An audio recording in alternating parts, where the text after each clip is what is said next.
al lugar donde había salido, después de la destrucción de Jerusalén por Tito, el hijo de Vespasiano, el que construyó el Coliseo, y regresa Israel. Jesús profetizó la destrucción de Jerusalén y unos años después hubo otra revuelta y los romanos destruyeron cerca de 300 poblaciones. Y Israel se dispersó por el mundo entero y lo perseguimos durante siglos, los pogroms rusos, los campos de concentración nazis y los mismos cristianos los perseguimos. No de esa manera tan cruel, pero los perseguimos. Y regresan en el año 1948 al final de los días, dice Ezequiel 38. ¿Cómo? Israel es el hito. El otro día miraba un programa y un rabino famoso en Nueva York, muy famoso, con pura estampa de rabino, convocó a los judíos en Nueva York en un gran salón y les dijo: es necesario regresar a Israel porque ya comenzamos a vivir lo que el profeta Ezequiel nos anunció. Y se refería a Ezequiel 38. Y después de eso, de la reconstrucción de Israel, que Isaías nos dice que se convertiría en un jardín después de haber sido un desierto permanente. Mire, ese es el milagro histórico, geográfico, colosal que Dios nos hizo para mostrar cómo una profecía de 2600 años se cumple. ¿Cómo? La Biblia es el único libro que suceden esas cosas. Cómo nació Jesucristo en la plenitud de los tiempos, cómo nació en Belén, como lo había profetizado Miqueas, cómo fue traicionado por un amigo, como estaba en los Salmos, cómo tuvo falsos testigos, como decía el salmista. Más de 40 profecías se cumplieron en Jesús y las profecías de Israel se cumplen. Y esto sucederá al final de los días. O sea, Israel es la higuera que Jesús nos dijo: cuando la higuera eche sus brotes, estén alerta, alerta. No estén dormidos, estén alerta cuando la higuera echa sus brotes. Y no pasará esta generación. ¿Cuál generación? La generación de la higuera, la generación de Jesús para la destrucción del templo y la generación de la higuera, Salmo 90. O sea, los judíos que nacen en 1948, inicia una generación. Si usted le suma 70 años, le da 2018. No pasará esta generación hasta que todo esto suceda, todo Mateo 24, todo Lucas 21, todo Lucas 17, todo Marcos 13 suceda. Jesús nos lo dijo: estén alerta cuando la higuera eche sus brotes. Y el profeta Ezequiel nos habla de la reconstrucción de Israel. Y a muchos no les dice nada, y se convierte en una superpotencia mundial. Un país de 20.000 kilómetros con 7,5 millones de habitantes. Y los vecinos con 200 millones de habitantes y 2 millones de kilómetros le tienen miedo porque les ha dado 2 o 3 palizas, ¿no? Ahí está la mano de Dios, ahí está la mano de Dios, geográficamente, militarmente, geopolíticamente. Es imposible que una nacioncita tan chiquita como el departamento de La Guajira salga y le dé una paliza a 4 o 5 naciones grandes. Siria, armado por los rusos, Egipto, en esa época. Impresionante, eso es una cosa muy impresionante. Y cómo convierten el desierto en un jardín, como Isaías lo profetizó. La tecnología militar, la tecnología agrícola, la tecnología en comunicaciones, es impresionante. La disciplina, perseguido por muchos, todo el mundo los persigue. Yo no sé por qué, debe ser la sentencia de Jesús, ¿no? Caiga su sangre sobre nosotros y sobre nuestros hijos, pero San Pablo en el capítulo 11 de los Romanos habla de la conversión de Israel. El Apocalipsis en el capítulo 7 habla de la conversión de Israel al final de los días. Al final de los días. ¿Por qué no leen la Biblia bien? Por amor de Dios, ¿no? ¿Sí? Es decir, si empiezan a leerla alegóricamente, míticamente, dentro de esas 3 basuras de teología que se inventaron, la del RIN, la de la liberación y la hedonista, pues no van a entender nada. Si la leen como dice el catecismo, literalmente, la van a entender. El padre Castellani en su famoso libro Apocalipsis literal alegórico, entendió y lo escribió en el año 55. Castellani murió como en el 86, 87.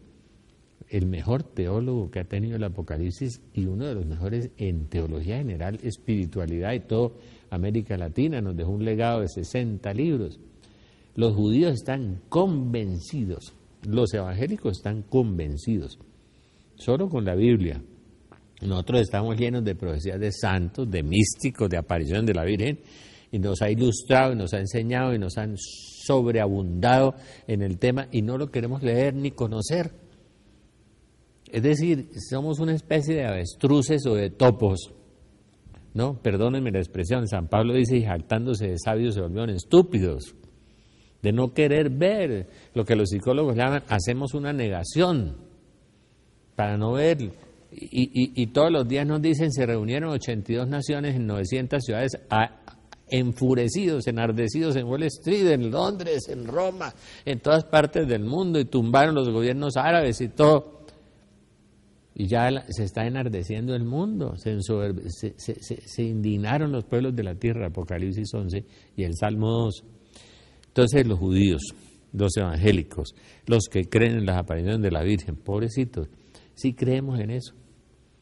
Pero tenemos una barrera inmensa entre los escépticos y los que nos tildan de terroristas y de fundamentalistas, cuando nosotros lo que estamos pregonando es Isaías 65, 66, Apocalipsis 21, ahora cielos nuevos y tierra nueva, y una esperanza de que esta podredumbre, esta alcantarilla va a cambiar, y que el mundo será un mundo de amor y de paz y de justicia. Eso es lo que nosotros creemos, y esperamos, y eso nos anima y nos entusiasma, ¿sí? De que el Señor viene, que habrá cielos nuevos y tierra nueva, que habrá una efusión del Espíritu Santo muy grande, como los místicos, como Ana Catalina de Emmerich, beatificada por Juan Pablo II, hablan de esto, también los místicos, fuera de los santos. Acontecimientos, aumentan los terremotos, 2.500 niños en Estados Unidos muertos, maltratados, desastres naturales por todas partes, guerras.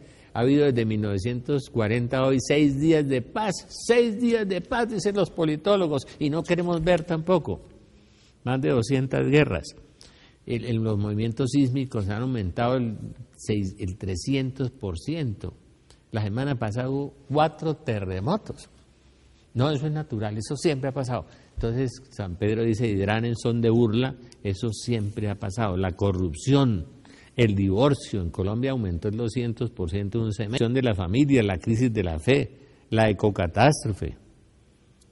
Es decir, es una cosa, la violencia de género contra las mujeres, la epidemia homosexual, ¿no? 2 mujeres al día son asesinadas en Colombia. 1 de cada 4 niños es violado en Colombia. Uy, no, eso es atroz. No me digan que eso siempre había pasado, porque yo no me acuerdo en mi infancia y en mi juventud que eso sucediera en Colombia. Tenemos una frágil memoria. Decía Kennedy que la mejor maestra era la historia, pero nosotros no sabemos historia y no la recordamos y nos acomodamos a los síntomas de hoy. Tenemos el síndrome del sapo. Les voy a contar cuál es el síndrome del sapo. Si usted mete un sapo en agua hirviendo, salta y se sale.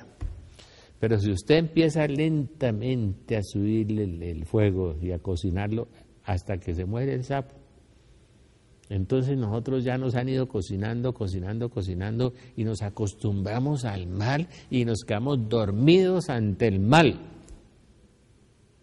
Inventamos unas teorías teológicas para justificar el homosexualismo, el divorcio, el aborto.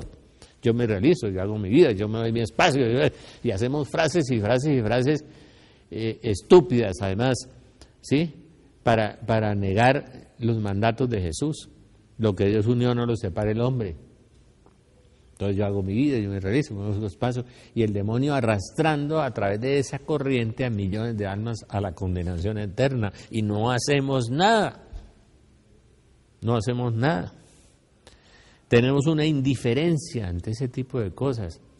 Vimos en China la crueldad de un bus atropellar a una niña y después otro bus pasarle por encima y la gente pasaba indiferentemente como si no existiera la niña herida en el suelo. Y la caridad de la mayoría se enfriará, dijo Jesús, y nosotros somos indiferentes. Tenemos en Colombia un 40% de gente con problemas y un 8% y 8 millones muriéndose de hambre. Y los cristianos no hacemos nada, no nos convertimos, no nos metemos la mano al bolsillo. Tenemos este capitalismo hirsute